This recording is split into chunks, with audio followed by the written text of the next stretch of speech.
I am here on Pierce, and I'm decided to take some videos of all the things that I'm doing here, just so you have all the information you need. I replaced these bulbs that look like they're about to be spent.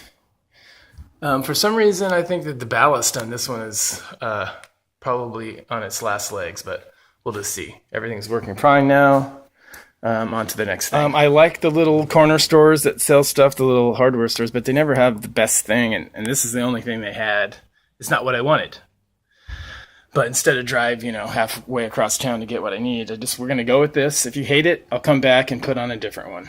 But this will definitely keep water from getting in there. But, it's just, the aesthetic. It's not the same exact kind as this. So let me know what you think, and on to the next thing. Having slid on this new piece, and it's definitely got a good seal. But one thing I do notice is that water definitely has inundated the bottom of the door. So it's not something you fix, but it's the back door. I wouldn't, if it were my house, I wouldn't get totally upset about it, but I'm keeping the screws on the inside so that they don't rust from anything happening on the outside. I'm going to put a bead of sealant along the edge here just to keep water from penetrating through there, so we can keep the door and make it last as long as we can. Kitchen, I have tightened down. The bolt for that is a 10 millimeter. So it's nice and tight. This one's a 12 millimeter. That's nice and tight. The reason that sprayer doesn't work is because of this piece.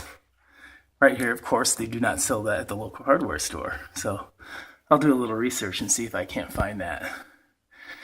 Okay, on to the next thing. So the way these things work is sometimes one of these will still be open.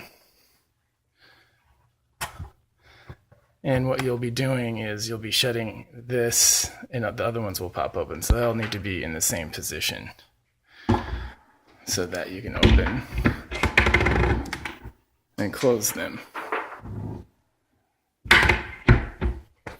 And this one, these pistons need to be replaced. I actually looked these up recently, but as you can see, there's one now that's open. So, and I countersunk these so that this will never get loose again unless somebody wants to tamper with it. Okay, I'm working on this door.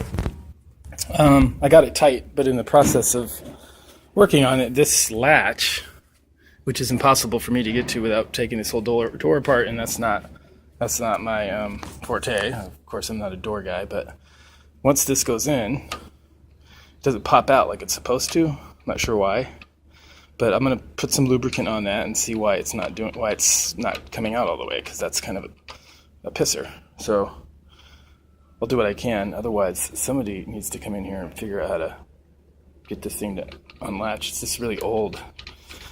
Okay, a couple more things about this door. And that is the way that this is supposed to work. You're supposed to be able to lock that deadbolt down there by turning it. So this is part of the same problem with what's going on up here. So generally my experience with